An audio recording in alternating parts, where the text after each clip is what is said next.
Pozdravljeni, dragi moji prijatelji, znanci, kolegi, sledilci, vsi tisti, ki obožujete, ljubite ezoteriko in duhovno potovanje.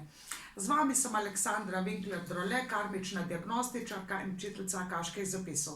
V tem videu YouTube predstavitvi vam bom predstavila odlomek iz regresoterapije v čas Atlantide. Zakaj je tako pomembno naše ponovno vračanje v čas Atlantide, boste zvedeli v tem prispevku. Prvič naj vam povem, dobili boste odgovore, ali je smiselno trpeti na tem svetu, a smo si trpljenje sami izbrali, kako je za časa Atlantide, ki je vladala za najbolj fair, rečemo temu, suvereno civilizacijo, kako je vladal parlament in poslanci, oziroma poslancev ni bilo. Zakaj magično število 13 oziroma 12 plus 1, kakšno vlogo ima sveta geometrija že iz časa Atlantide in kakšne duše smo sestavljale tisti čas. Mnoge smo danes tle inkarnirane in še več takih ljudi se otroci rojevajo, kristalni, mavrični, indigo otroci še predtem. Mnogo tega sem predstavila v mnogih revijah in časopisih, kajti zanimanje novinarjev je bilo zelo veliko, pa naj si bojo duše splejat, naj si bojo Mintaka, dušna skupina. Vsako dušno skupino sem Nihal, je bila zdajle nazadnje objavljena v prilogi Slovenskih novic. Če to gledate, ste najbrž že zamudili. Vse to so odlomki iz moje najnovejše knjige Akaški zapisi, osnove dušne matrice. Arkturjani, zdravilci in metafiziki, odlomki iz knjige Akaški zapisi, osnove dušne matrice. Je priročnik, ki je pisan v glavnem za vse sedanje, obstoječe in bodoče tečajnike programa Ključ do duše. In tudi v tej video predstavitvi vam bom pokazala nekaj iz moje osebne regresije, ki je z namenom zdravljenja čustev, mentalnega nivoja, tudi če se pojavijo težave že na fizičnem telesu, kar je posledica drugih upadov ali nepravilnosti v našo avrično polje, posledično je to zaradi delovanja energijskih centrov, kjer mi že znamo zdraviti 13 čakr. Se pravi, ne le 7 ali 8, ampak 13. To je iz časa Atlantide s kanaliziranim sporočilom dostopno tudi vam. Seveda, dragi moji, tisti, ki se želite priključiti programu Ključ do duše, spremljate na naši spletni strani. Če je datum skupinskega dela objavljen, sicer pišite na mail aleksandra.vizionar@gmail.com. Možno je poučevanje tudi 1 na 1, vendar je delo s skupino mnogo cenejše. En teden tečaja vas bo stal tako smešno malo, da v prejšnjih časih, ko sem vodila te delavnice še po celi Sloveniji, je bil to samo strošek prehrane in prevoza. Tako da online program je udoben in delate z domačega naslonjača ob katerikoli uri. In tudi to, kar boste zdajle v nadaljevanju zvedeli glede regresoterapije, glede vodstva Atlantide, glede delovanja in zakaj je Atlantida propadla in kakšno krivdo nosijo ali nosimo mnoge duše, ki smo danes tukaj. Zakaj smo danes tukaj na Zemlji? Tisti, ki smo preživeli potop Atlantide. Zakaj se je to zgodilo? Nekaj v moji knjigi, nekaj z mojega tečaja, še najbolj natančno je to v online programu 7 stopnje Ključ do duše. Medtem, ko sem jaz osebno iskala navodila, s čim naj postrežem drugim, mojim tečajnikom, kako naj jim to znanje predstavim, da bi bilo za njih uporabno, dostopno in razumljivo. Razumljivo tako na nivoju zdrave pameti, se pravi, da nekaj razumeš, rečeš, aha, to je pa res, meni se zdi to, kar si mi povedala, logično, in pa tudi zdravilno za dušo. Namreč ni nek kompliment preživeti tako travmo in se počutiti odgovornega za propad take zlate dobe, kot se jo mnogi na dušnem nivoju spomnimo.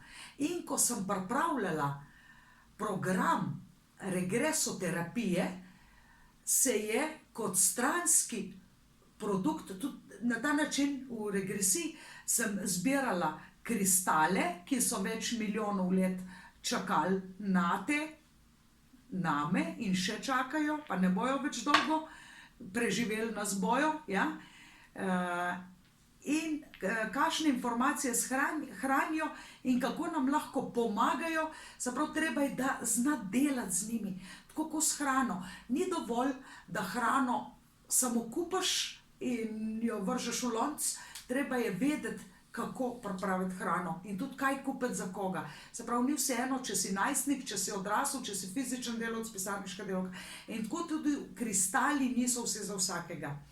In kot mojstrica dela z energijami, mojstrica dostopanja do akaških zapisov, ko sem pisala, sestavljala regresoterapijo, se je kot stranski produkt točno za moj rojstni dan, ja, hvala, ker mi čestitate, hvala, ker lajkate, ker mi sledite, mnogi to že veste, tisti, ki ste prijavljeni na moje e-novice, na spletni strani omgarden.si, ste izpolnili obrazec, da prejemate novice, se je kot stranski produkt vse to v pesniški obliki porodilo. Mimogrede, tudi Atlantido, ki sem jo videla, sem sestavila mnoge meditacije, sicer tukaj imam samo 2, ker mnogih meditacij nimamo več v fizični obliki, ampak vse imamo v MP3. Za naše tečajnike se je pojavila slika, ki sem jo tudi z oljem na platno narisala, in tale čudovita pesnitev, ki vam bo že sama po sebi dala mnoge odgovore na vaša vprašanja, kaj kristali nudijo, za koga so in za koga niso. Kristali nam darovi Atlantide, skrbno izbrani in v čistem potočku oprani, pa še blagih sončnih žarkov so bili deležni, da prejemniki darov bili bi jim hvaležni. Obredni oltar in gugul kadilo, da spiritualno vodstvo bo vodilo drage zemeljske in zvezdne duše. Ti kristali milijone let na vas so čakali, da v roke bi vas vzeli, če v prave roke pridejo, čudež naredijo. Napačnemu lastniku prav nič ne pomagajo.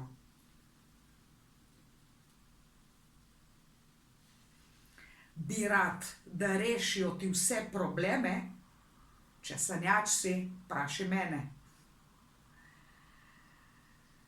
Vsak kristal našel bo lastnika, po intuiciji in razumu. Med nami je razlika. Da zemlja, ogenj, voda, zrak, to naše pravo je zdravilo, vedel je že v Atlantidi vsak. Naj to naše osnovno bo vodilo. Karkoli, pa te v srcu baše, več potenciala v tebi se bo prebudilo. Ti kristali so nam darovi Atlantide, da v težkih, negotovih časih ljubezni zemlje in nebes plodovi obudijo radost Atlantide v srcih naših. Hvala za aplavz. Zdajle pa si poglejmo odlomek iz online programa Ključ do duše 7. stopnji. Pozdravljeni in dobrodošli v 7. stopnji programa online Ključ do duše. V tem programu se bomo učili o Atlantidi in mnogi med nami smo preživeli tam prve inkarnacije. Seveda pa bomo skozi regresijo v nadaljevanju tega programa pogledali, katere preizkušnje, tudi katere travmatične dogodke lahko tudi z novo metodo, se pravi, ki jo do zdajle še nismo bili vajeni, razrešimo in katere stvari lahko. Pa začnimo z uvodnim delom, se pravi naš dušni spomin iz časa Atlantide. Zakaj je sploh pomembno, da mi raziskujemo preteklost, če pa živimo tukaj in zdaj? To je dobro vprašanje in mnogi, ki se to sprašujemo, smo prišli do odgovora, da je smiselno pogledati v preteklost tudi naše prejšnje inkarnacije, katere izbire so nas pripeljale, da smo zdaj tukaj, kot smo, oziroma da imamo, kar imamo, ali pa nimamo, kar nimamo. Kaj smo mi pravzaprav z eno besedo prinesli v naše življenje. Z drugimi besedami, preteklost je pomembna kot izkušnja, ki je prispevala k naši sedanjosti. Pomembno je, da v večina naših misli, čustev, delovanj usmerimo v čas tukaj in zdaj. Se pravi, da smo v sedanjem trenutku. Učimo se na preteklih uspehih, pa tudi napakah, ker načrtujemo prihodnost, pač planiramo tudi prihodnost, ampak z izhodiščem iz tukaj in zdaj. Se pravi, nesmiselno je, če ste že slišali za pregovor, da ko pravijo o nekomu, sanja o milijonih, pa nima za kavo. Tako da izhajamo iz naše realne sedanjosti, z našimi možnostmi, tudi pri planiranju prihodnosti, ampak ponavljam, kot sem že rekla, pomembno je, da večino časa preživimo tukaj in zdaj.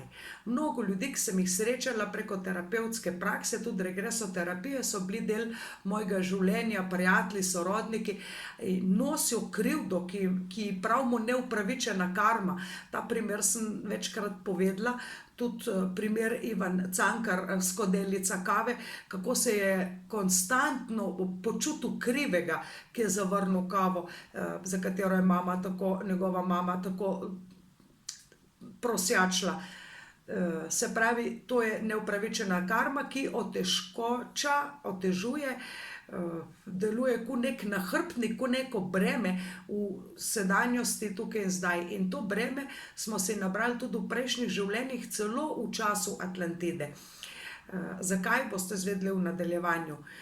Ko naša duša potuje skozi življenja, rečemo inkarnacije, se reinkarnira karne meso, se pravi, gre ponovno v fizično mesneno izkušnjo, se nekaterih bremen samodejno znebi. Nekatera se zmanjšajo, spet druga pa se pojavijo v podobnih, ki jih ni razrešil, v podobnih okoliščinah in duša ponovi isti občutek, spet se pojavi neko breme, kot je recimo dolžnost, obveznost, krivda ali pa kakšna druga omejitev, ki se v določenih danih okoliščinah ponovno prebudi, čeprav je za nekaj časa poniknila kot reka, ponikalnica, ki jo ne vidiš, ampak se spet nekje pojavi na plan. In to je bilo videti, tudi ko smo že razblinili določene probleme in vzorce, karmične vzorce, prepričanja, kavle, vrvi, celo entitete, virusne entitete, lačni duh in arhetipe, ko smo že vse to razčistili, zato ta program dajem v 7. stopnjo, da še enkrat pregledamo vse še z drugim sistemom, z drugim načinom. Da bi lahko razumeli, začenjam s predstavitvijo, se pravi, te najrazvitejše civilizacije, kar jih je nosila mati zemlja, se pravi, to je Atlantida. Z vpogledom v akaške zapise, bazo podatkov na eterični ravni, ki beleži vse od začetka utelešenja duše pa do danes, lahko razberemo dogodke, ki so pomembni za družbo, kolektivno stanje človeka in posameznika. Ponavljam, naša preteklost je pomembna do te točke, ko občutimo njen vpliv v sedanjosti. Namreč naša duša obstaja v večdimenzionalnih resničnostih in vse to vpliva na nas, na naše delovanje v našem fizičnem svetu. Vpliva na to, kako doživljamo sebe, kako se odzivamo na druge, kako razmišljamo, kako čustvujemo, kako, se pravi, tle sem nekoč slišala en pregovor, jeza traja 3 minute, ne? Če jo pa vzgajaš, lahko tudi 3 dni, 3 tedne, se pravi, mi lahko kultiviramo naše občutke, ampak vse to se shrani v nas in to oblikuje našo sedanjost in determinira celo našo prihodnost. Saj vemo, da lahko smo naklonjeni nečemu ali pa ne naklonjeni. Iz strahu pred ljubeznijo se mnogi odpovejo ljubečim partnerskim odnosom. To se mi zdi tako zelo nesmiselno, kot da bi si prsi dala preventivno odstraniti, da ne bi slučajno dobila raka na dojki. Žalostno. Torej, Atlantido, ki je v mnogih literaturah predstavljala kot raj na zemlji, ki so jo mnogi filozofi, znanstveniki, mistiki opisovali na svojevrsten način, vam tukaj predstavim svojemu pogledom, s pogledom karmične diagnostike, tudi z branjem akaških zapisov. Pravzaprav jaz to tehniko delam s tem branjem. O času Atlantide govorimo kot o zlati dobi človeštva, ki je doseglo nesluten napredek. Polja so bogato obrodila, zemlja je v svojih globinah skrivala dragocene rude, zlato, srebro, baker in druge tudi galaktične in zvezdne kristale, minerale. Ljudstvo je darovalo cvetje, sadje in poljščine Bogu. Častili so Boga sonca in oboževali so kristale, mnogi kristali, tudi libijski tektit med njimi, pa Herkimerjev diamant, pa določene školjke, ki so ohranile obliko oziroma ki so dobesedno okamenele in imajo to znamenito obliko, ki jo imam tudi na temule, se pravi, to je spet školjka okamenela Šivinoko, mu pravimo. In seveda mnogi, tudi tale pa ima ime prav po Atlantidi, Atlantezit, recimo imam kar nekaj takih čudovitih primerkov, medtem ko so določeni prosojni kristali, Herkimerjev diamant recimo, in teli Lemurjani s takimi čudovitimi črticami, ki se kot plošče, magnetofonske plošče, recimo se spomnimo, ali pa CD-ji ali pa letnice drevesa, se zapis dejansko vse te stvari, vso to znanje je mrtvo, brez uporabe, tako kot knjige za nekoga, ki ne zna brati ali pa ne zna tistega tujega jezika. In škoda, da se to ne uporabi v praksi.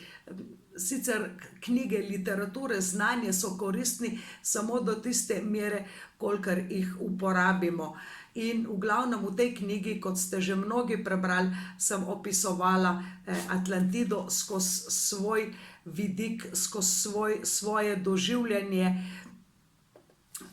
Tako da ni bilo nekega ekstremnega bogastva, kakor bi si ga človek zamislil, ampak je bilo bogastvo v smislu, da ničesar ni nikomur primanjkovalo, da dejansko so imeli vse, ljubezen, priložnost za zdravje, vsak je imel svojo idealno službo, glede na svoje dušne kvalitete.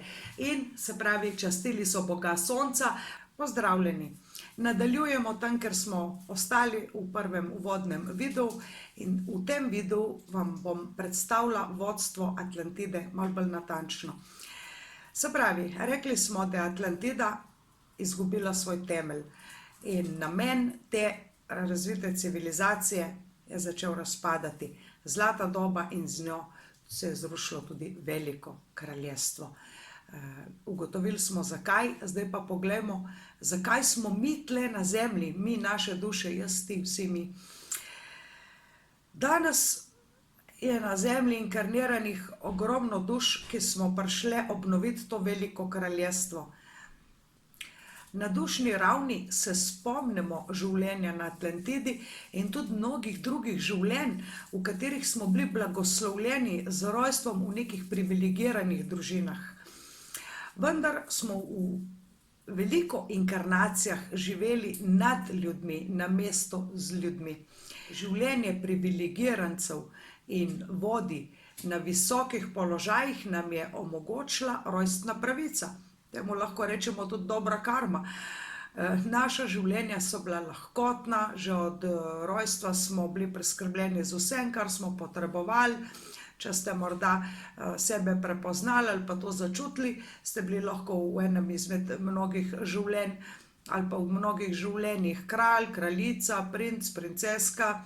Se pravi, nekdo, ki se je rodil v neko privilegirano družbo, višjega družbenega sloja, in vam je atlantidska ideologija blizu, je zdaj to življenje danes najbrž precej drugačno od tistega, kot se ga spomni vaša duša.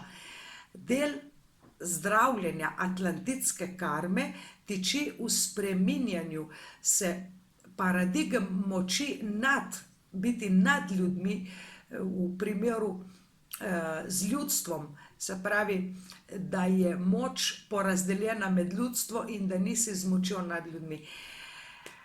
Torej, nekdanji veliki atlantidski voditelji, učitelji, vsi sodelujoči pomembni, se vračajo, utelešajo se v ta čas, v ta prostor med nami, živijo med nami preprosto življenje in služijo ljudem z nekim dušnim spominom, čeprav se mogoče tega v zavesti niti ne spomnijo, da bi ponovno obudili ta spomin Atlantide. Res sem bila v mnogih življenjih tudi jaz privilegirana, na primer bila sem dvorna jasnovidka, osebna svetovalka kraljevi družini in podobne stvari. Moje zadnje utelešenje je bilo sicer v Italiji, v Benetkah, kjer sem opravljala neko tako podobno dejavnost kot zdaj. Obiskovali so me vsi pomembni ljudje iz mnogih krajev. V glavnem so bili ti pomembneži z visokih vojaških služb, mnogi državni voditelji, tudi drugi politiki in gospodarstveniki, podjetniki, pomorščaki, skratka vsi, ki so finančno zmogli plačati te moje storitve. Danes pa je moje življenje, moje poslanstvo namenjeno vsakemu človeku, dostopno vsakemu. To življenje ga ne živim na veliki nogi, je dokaj tipično in dokaj povprečno. Preživela sem mnoge vzpone in padce, naj si bojo to čustveni, finančni. Nič mi ni bilo kar v zibelko poslano, no ja, razen modrosti in znanja iz mnogih inkarnacij, neke naravne sposobnosti in kvalitete iz mnogih življenj, ki sem jih ponovno obudila z znanjem, z učenjem in s trdim delom. Tako da ni kar samo od sebe se zgodilo. Se pravi, živela sem življenje polno nekih izzivov v tej fizični inkarnaciji. Tako sem se naučila sem se življenja povprečnega človeka. Ob branju dušnega zapisa sem spoznala tudi moškega, ki je v času Atlantide sodeloval pri poskusu, se pravi, to je bil poskus znanstvenikov, ki so križali velike živali in ustvarjali neke posebne hibride. In te živali so bile zelo, zelo nevarne in povzročale veliko hudega. Takrat sem se spomnila, da sem bila tudi sama navzoča očividec tega početja. Ponovno sem se zavedla, kako uničevalsko zverino je bil sposoben ustvariti človek in kakšne posledice tega posega v Božjo voljo je imel ta poskus. In takrat sem se res zjokala. Se pravi, vsi bi radi se spomnili svojih prejšnjih življenj, ko smo imeli vse lepo, skoraj nihče se ne spomni rad, kako je, pa ko smo tudi povzročili razne hude stvari. Tako smo pripravljeni pogledati tudi svojo senčno stran in nehamo obsojati druge. Pomembno je, da razumemo tudi svoje napake, da se na njih nekaj učimo in da jih ne ponavljamo več. Verjamem, da ima večina tistih, ki imamo zelo močne namene, delovati kot naravni zdravilci, duhovni učitelji, tudi povrniti in obnoviti zlato dobo Atlantide. V tem življenju tukaj in zdaj smo mi pripravljeni preprosto živeti z drugimi, si ponovno prislužiti svoj naslov, naziv kot veliki atlantidski vodje, kralji, svečeniki. V tem času, ko doživljamo svojo vstajo in ko bomo popolnoma usklajeni s svojo božansko dušno matrico, se bomo spomnili, da je biti vodja tudi privilegij in tudi dolžnost, ne samo privilegij.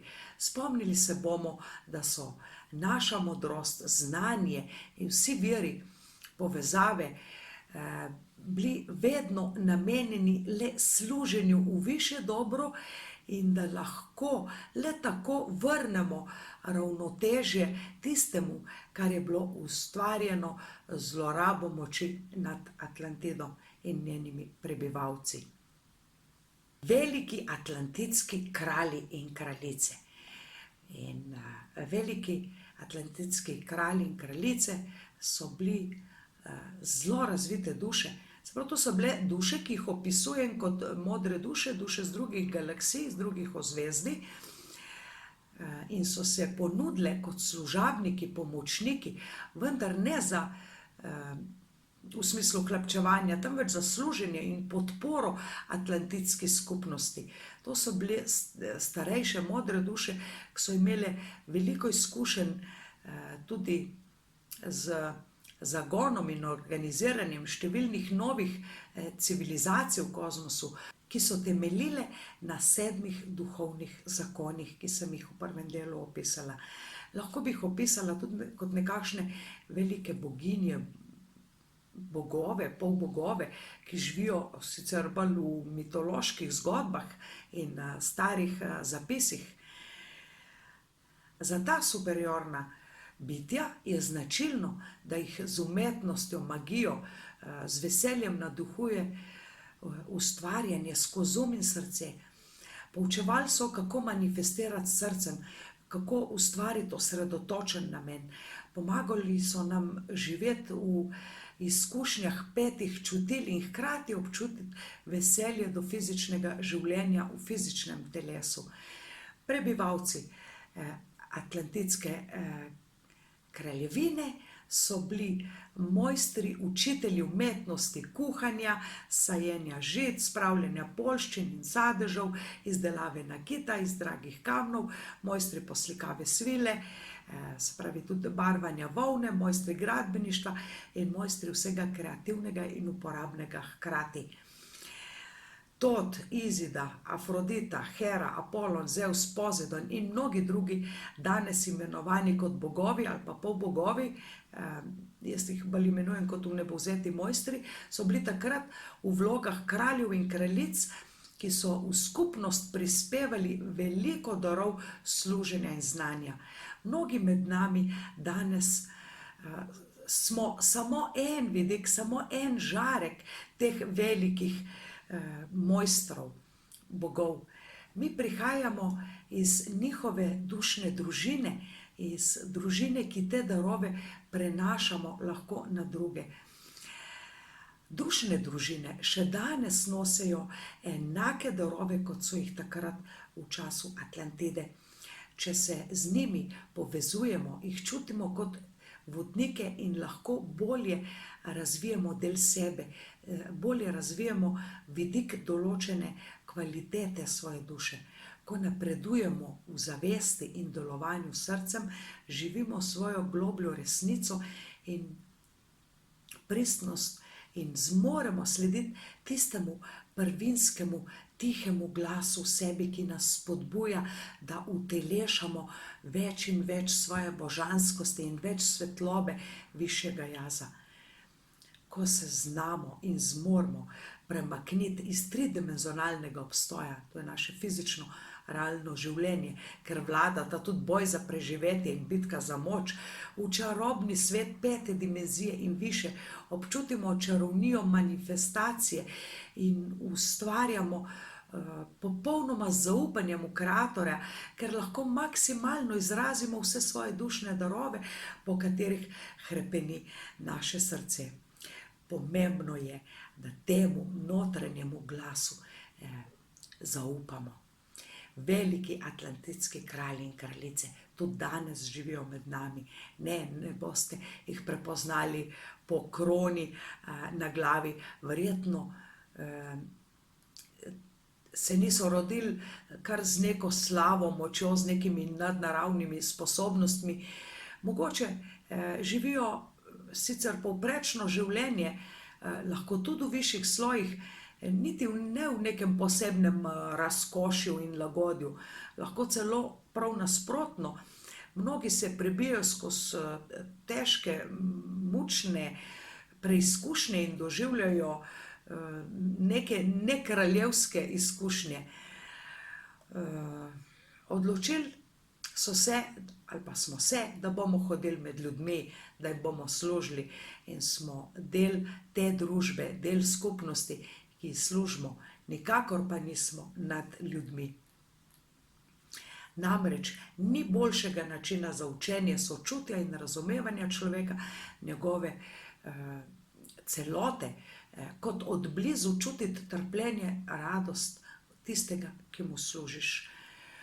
Odločili smo se, da se vrnemo, da se utelesimo na zemljo in v tej močni spirali časa, da lahko posamezniku pomagamo pri spreminjanju in ga pripravimo, sicer na ravni duše, kot nek tajni agent, da ga ne bodo več zaslepile temne sile. O efektu slepila smo govorili že v prvi stopnji našega tečaja. Tudi v tem fizičnem utelešenju se mnogi delavci luči soočamo s temnimi silami, ki nas hočejo preizkušati, nam sugerirajo, da bi podvomili o svoji intuiciji, o svojih darovih in predvsem o svojem namenu, da usposobimo ljudi, da bojo širili znanje in modrost, kot smo jo poznali v zlati dobi. Mnoge temne sile se prilepijo na dobre duše z namenom, da bi jih zlomile, kot se je to zgodilo tudi moji babici, kot ste brali v knjigi Akaški zapisi osnove dušne matrice. Vendar samo močni moramo biti, da se oprijemamo vira. Visoka duhovščina, svečeniki in svetniki na Atlantidi. Visoka duhovščina v Atlantidi je nadzirala in sprejemala ključne odločitve za skupnost. Sestavljalo jo je 6 duhovnikov in 6 duhovnic po konceptu uravnotežene in enakovredne moči med moškimi in ženskami. Člani visoke duhovščine so bili zbrani in njih je zbral Atlantidski visoki svet. Med slednje prištevamo velika bitja, se pravi visoki Atlantidski svet, ki so zasnovala idejo Atlantide in jim je kreator podaril dovoljenje za ustvarjanje in bdenje nad eksperimentom Atlantide. Namen poskusa je sicer bil, da se bitja spustijo v fizični svet, fizično življenje oziroma sprejmejo tridimenzionalno fizično izkušnjo in hkrati ohranjajo svojo petodimenzionalno zavest. Za ta poskus se je prijavilo mnogo bitij, mnogo duš iz številnih zvezdnih sistemov, da bi pri tem sodelovali v načrtu. Pravimo, da so bili del velikega načrta. Da bi jih drugi prebivalci na fizični ravni sprejeli, bi morali bivati z njimi in uresničevati 7 duhovnih zakonov, in to brez izjeme. Po mnenju visokega sveta bi to zagotovilo integriteto družbe in njen uspeh. Atlantido so naselili novi prišleki iz mnogih zvezdnih sistemov in planetov, ki jih opisujemo v zadnjem delu knjige. S tem je Atlantida postala prava mešanica raznovrstnih duš in je zagotavljala dovolj kontrasta za učenje in duhovno rast. Atlantida naj bi bila kot nek lonc, kot nek talilni lonc kozmosa, v katerem so bili vsi dobrodošli, dokler so prihajali v podporo in z namenom ustvarjati. Se pravi, gledano z današnjega stališča je bila to neka utopična družba, v kateri so vsi med sabo so se podpirali, so se ljubili in skrbeli eden za drugega. 12 visokih svečenikov in svečenic, danes bi jih imenovali mestni svetniki, je bilo skrbno izbranih. Vsi so bili dušni dvojčki iz različnih delov galaksije. Vsak par dvojček je imel določeno barvo, določeno frekvenco žarka in tukaj na Metatronovi kocki, se pravi, zunanji krog predstavlja 6 in notranji krog spet 6 krogov in tukaj vidimo en par, se pravi, tukaj je skupaj 6 parov, da je res to uravnoteženo. Hvala, ker ste z mano, hvala, ker me priporočate vašim prijateljem, znancem, kolegom, komerkoli, ki pač ima probleme, ki jih ne zna pri zdravi pameti rešiti. Gremo v pogled v dušni zapis, to je tudi moja najbolje prodajana storitev, že zadnjih kar nekaj let, mislim, da 5 let in še več. Naročite se na naši spletni strani omgarden.si, na naše novice, lajkite in vidimo se v novem videu kmalu.